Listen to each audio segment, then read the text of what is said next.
Henry Schein is pleased to support Fast Chat and its outstanding contributions to inform and inspire consumers while sparking important and positive change through its award-winning conversations. FMC Fast Chat takes you inside the news so you can be in the know in 30 minutes. Hosted by Fair Media Council CEO and Executive Director Jackie Clement, Fast Chat features notables in news, media, and business.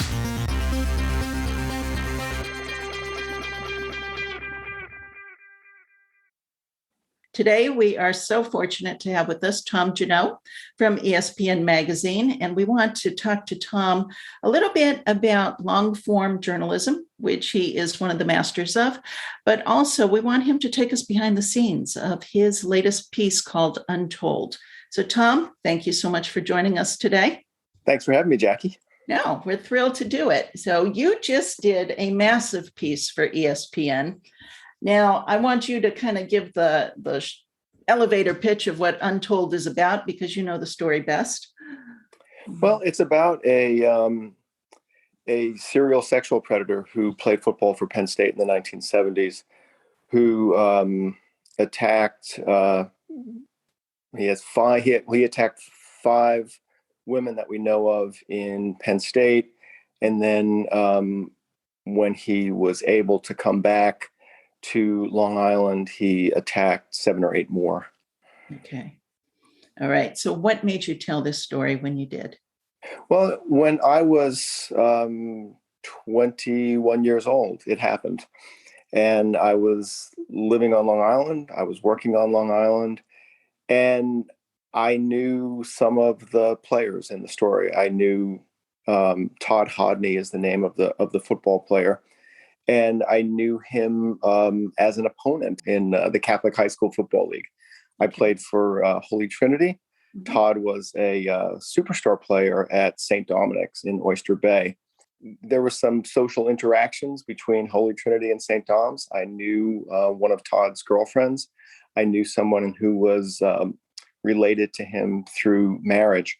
So I knew about Todd, and I still remember the shock of reading the Newsday article that said that he had been arrested for a series of rapes, notable for their brutality on Long Island.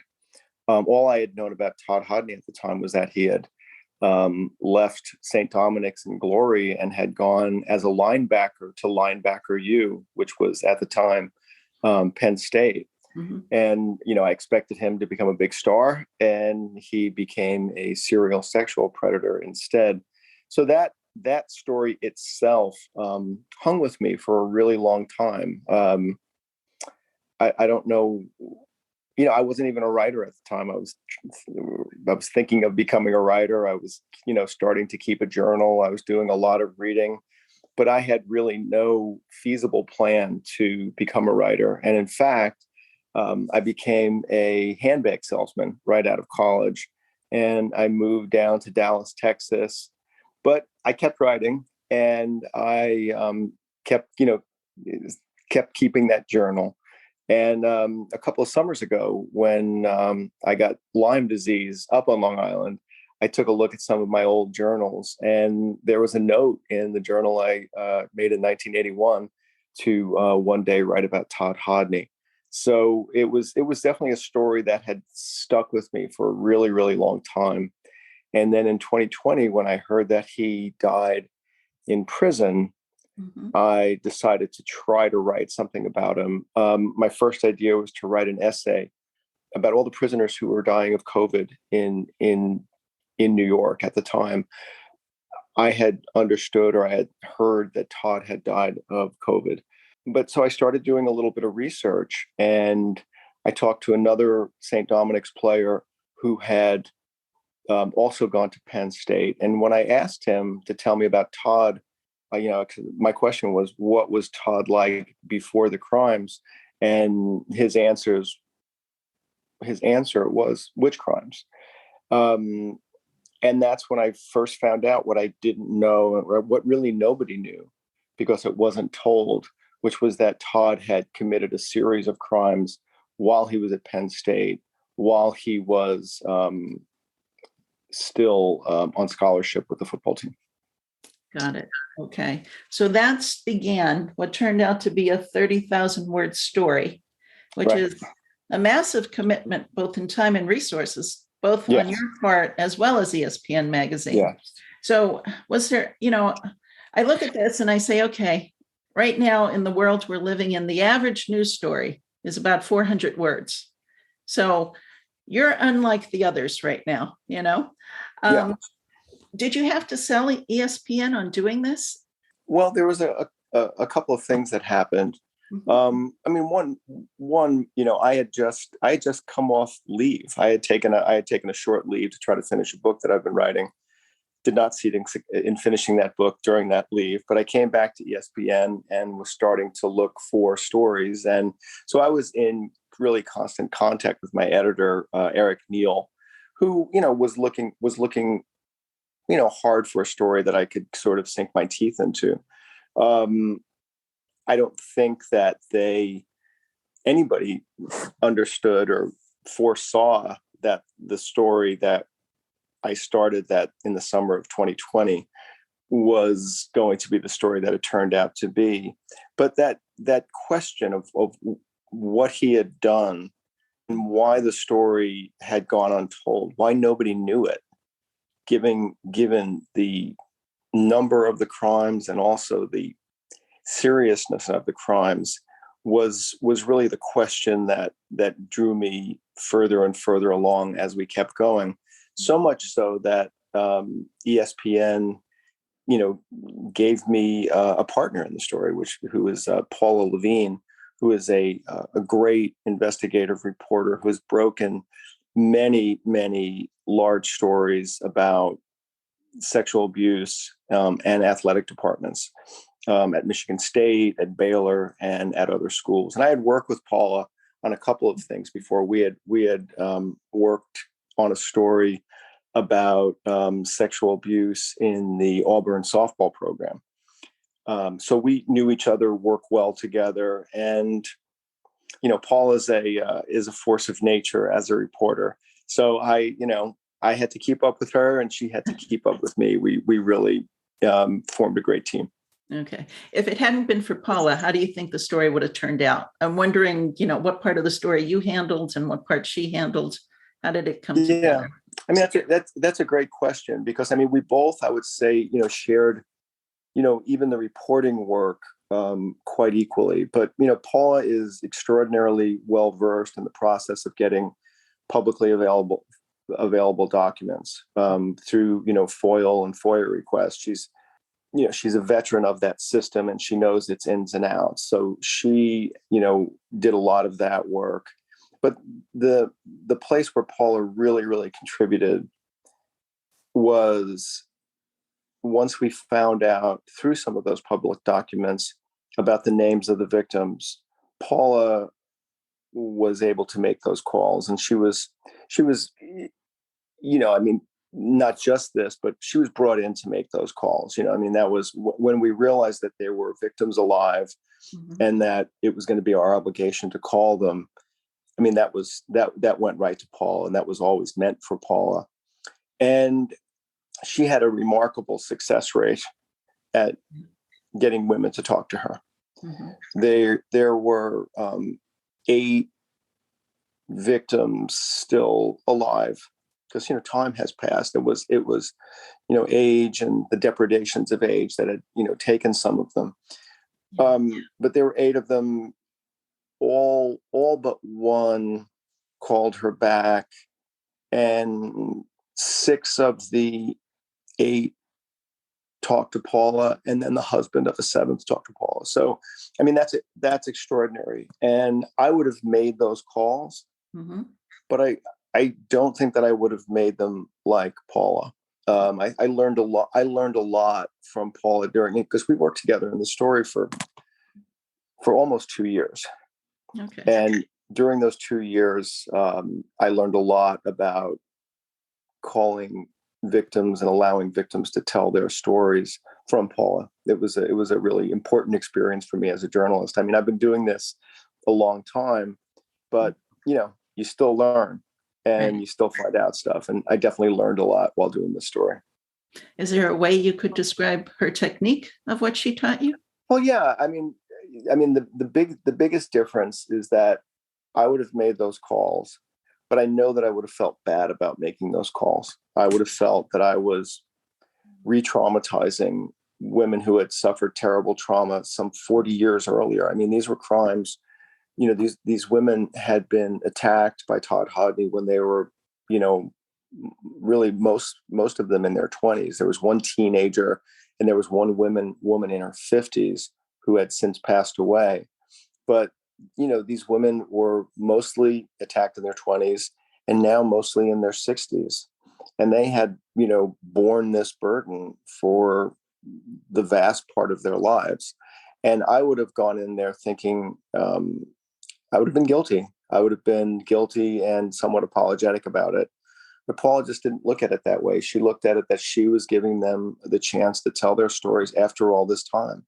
And they did. And it's what makes the story to me, really so significant is that their voices, there's so many voices in this story. Mm-hmm. And they, many of them speak of the attacks as if they happened yesterday. Really? And it's the chorus of voices in that story that made the story what it was. Yeah. Now this was what, a 2-year commitment? 2-year commitment. I made my first call to Tony Capozzoli, who was the St. Dominic's quarterback who had gone on to Penn State around the same time that Todd did. He knew Todd back in the St. Dom's days. And that was in June of 2020. And it was published on April 11th, 2022. Okay. At any time in this process, did you think this story just isn't going to happen? Many times. Yeah. Yeah, there was many times in the process. We were working really hard on finding out what happened in State College, what happened at Penn State, and why didn't anybody know about it, and why wouldn't anybody talk about it? Mm-hmm. And there were moments when we just thought that everything had been destroyed, because every time that we called anybody about it, we either were not allowed the documents, or we were told that they had been purged as part of, sort of routine retention programs, or received documents that were so redacted as to be worthless. And we received, so the first phone call was in June 2020. Our first big break in reporting was when Paula did a FOIL request with the State College or the Center County Courthouse. We got a bunch of documents that gave us the name of one of the victims, because she had gone to court against Todd and had succeeded in bringing a case against him. So we got her name, but we also got a piece of paper that Paula, I think, as she has described it, she had to beg for. And it was about a detective going to the athletic dorm, or what was really the functionally athletic dorm, since Penn State prided itself at the time as not having athletic dorms. It was just the dorm where all the athletes happened to live. But it was about a detective going to that dorm, talking to Todd's roommate, and asking him about 5 different women on 5 different occasions. And it was just in there, and everything was redacted. We got essentially no information.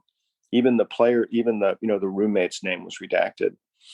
But we knew it had happened. From that, we knew that there had been other attacks going on at Penn State while Todd was on scholarship there.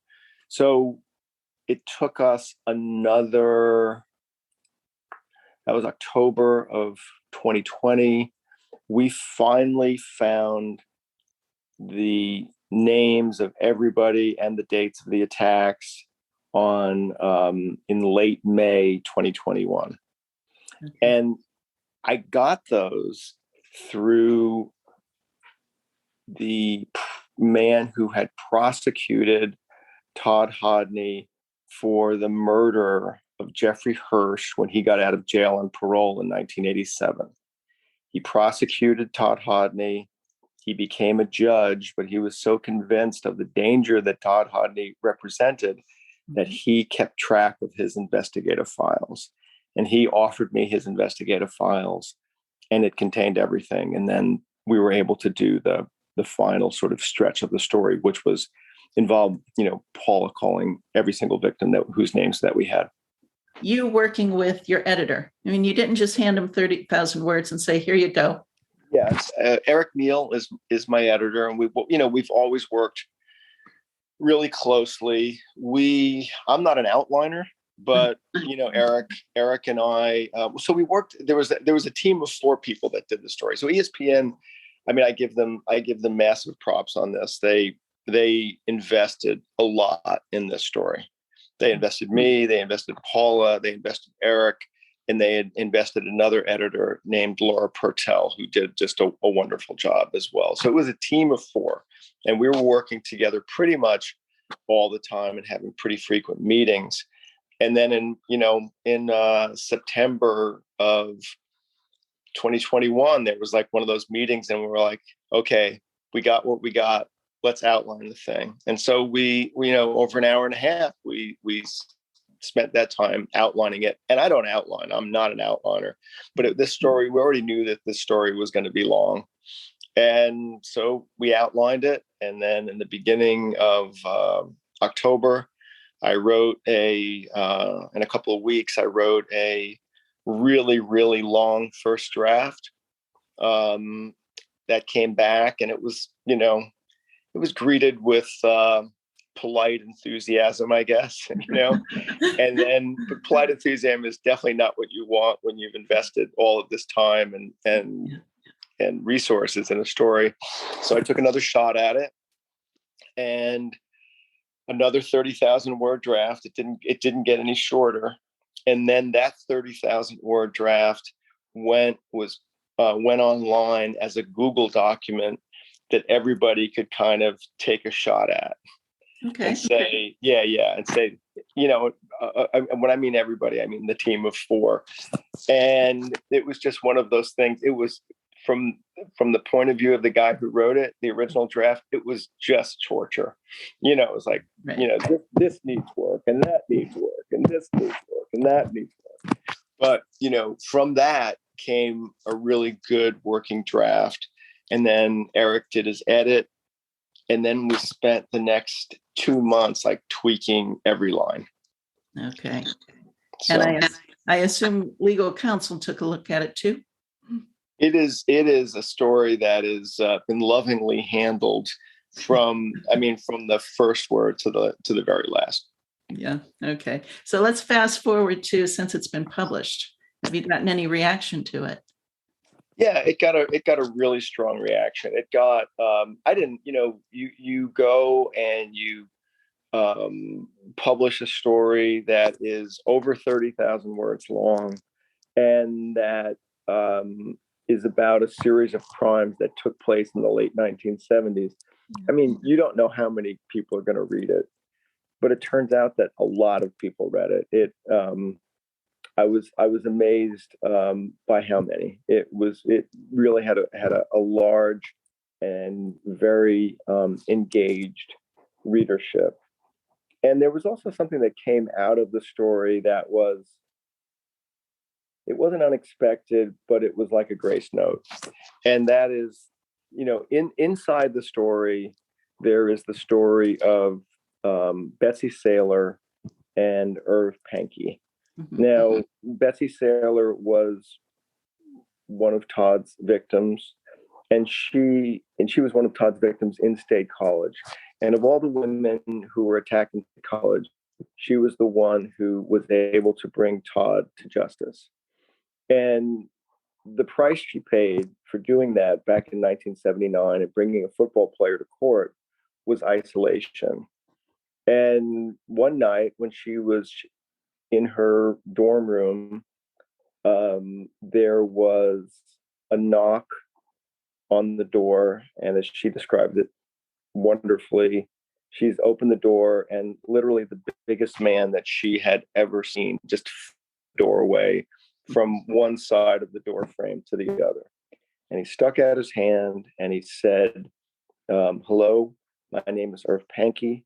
I want to tell you that I went to court the other day and I saw you and I believe every single word you said.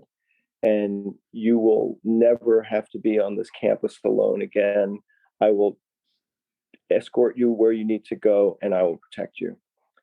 And Paula got that story in her interview with Betsy. I called Irv and he confirmed it and, elaborated on it. Yeah. And in September of 2021, we brought Irv and Betsy back together in State College for a documentary film called Betsy and Irv. And they had not seen each other. They were not romantically involved at the time. They had not seen each other since 1979, since it happened. And they were reunited. And Nicole Noren from ESPN made a film called Betsy and Irv. And it's a short film. And it's really beautiful. And so we posted that along, with the story. And in a Twitter thread, I told the story of Betsy and Irv, and it went viral. It was really a wonderful experience. I mean, things go viral for bad reasons often on Twitter, but this was something that went viral for good reasons on Twitter. And we got like over 100,000 likes, 20,000 retweets, and this and that. And for a while there was a time when it became like a Twitter catchphrase was "Be like Irv." So that was, it's a really, you've read the story. It's a really graphic and dark story. I mean, we don't blink at anything. And the attacks that Todd Hodne perpetrated back at that time were really, really brutal. And then plus when he gets off on parole, he kills a cab driver with 4 children. And that's all in the story. But there is this sort of, moment of goodness. And people really responded to that as well. So they responded to the darkness, but they responded to the light. And you can't really ask for much more than that as a writer. Because you do talk of light and darkness, which makes me think of the story. To your mind, what makes a good story? What are the elements that you need to really capture people? Well, I mean, I have always been really, really interested in, moral ambiguities in a story. And this story was very much about that. I mean, it's very clear cut that Todd is the bad guy. I mean, but there are a lot of people in the story, including Joe Paterno, the coach of Penn State, who, have a role in it. And Todd Hodne tested everybody. Mm-hmm. He tested the women he attacked. He tested the coaches, who found out about the attacks. He tested his, roommates who were aware that he was doing something, but couldn't quite say what it was or wouldn't quite say what it was. So he tests everybody. And that's what really the whole story to me is about. It's about people's assumptions about themselves being tested by the presence of evil. And that's why it was so important for Paula to be able to talk to the victims. I mean, that they survived him is miraculous. I mean, he came at them he was 240 pounds. He was known as a very, very hard hitter on the football field. And he came at them with viciousness and desperation and cruelty with everything he had. And that they survived him makes them, to me, the heroes of the story. And that we were able to talk to all these women who were able to summon who they were then and who they are now, who they became in order to surmount that is the story's, to me, it's big achievement. That is a great moment in storytelling, isn't it? Yeah. To be able to bring that out. Now, let me ask you, though, as a former handbag salesman. You spoke at your alma mater recently. I did. So what did you tell the students there? Well, I told it was really about the importance of telling a story and having a story and knowing that you have a story. And I was even able to bring the story of Irv Pankey and Betsy Saylor to the podium. I mean, the other thing that was that the commencement speech included was a recounting about how I got started, how I made it from being a handbag salesman to being a magazine writer, and then also a little bit later on about my friendship with Fred Rogers. So, handbag salesman to writer, Fred Rogers, Irv Pankey, and Betsy Saylor. Those were my three kind of primary ingredients. But really, it was about the importance of, why are stories important? Why do we like to hear them? Why do we need to hear them? Why is it important to understand that we each have our own story? And, I came to the conclusion, Irv Pankey presented Betsy Saylor, which You Are Not Alone. I think that is the most important part of storytelling and story consuming, the knowledge that we are not alone in this world. But that also that things can change at any moment. And you never know how the story is going to end. I was a handbag salesman. I wanted to be a writer. I didn't know if I was going to be a writer. I had no idea how to pursue a writing career. But I got held up at gunpoint in my hotel room when I was in Los Angeles on a business trip. And it was a harrowing experience. I came close to being executed. And after that, I was no longer a handbag salesman. I was a person with a story. And the first nonfiction thing I ever really wrote was an account of that night. I never published it. I never tried to, but it was the thing that started me as a writer. So I told that story. I told Fred, I told Irv, and I said, I think my last line was, You Are Not Alone. So that's what I wrote about. Well, thank you, Tom Junod. We're already out of time. Okay, wow. I was just getting warmed up. Well, any last comments you want to make though before we sign off? The thing that I have a comment about the story, and I have a comment about writing. And the thing about the story that makes the story important was that people had a chance to stop Todd Hodne and didn't. I mean, I know that you are in Long Island right now, and I know that you probably have a fairly large listenership in Long Island. No, he terrorized Long Island in the spring of 1979, but he terrorized Long Island after he was convicted of first-degree rape, first-degree, a bunch of very, very violent crimes. And he was somehow set free, after which he escalated his attacks and really was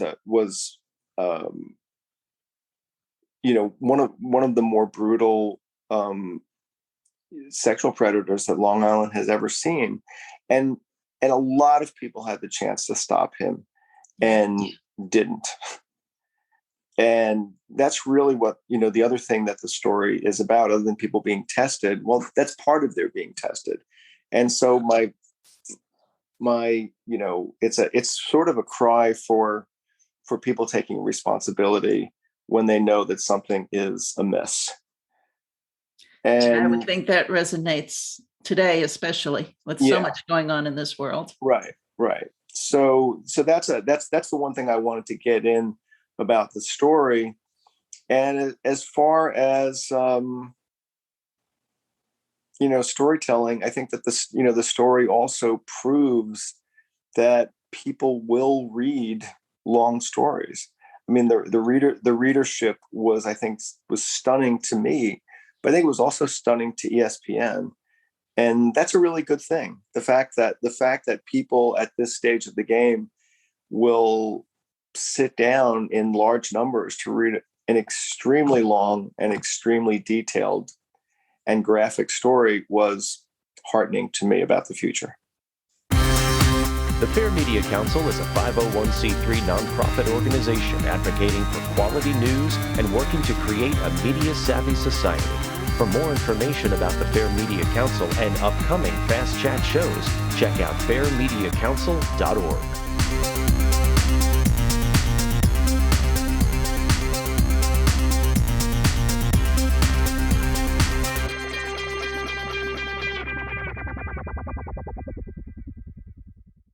This podcast is a part of the C-Suite Radio Network. For more top business podcasts, visit c-suiteradio.com.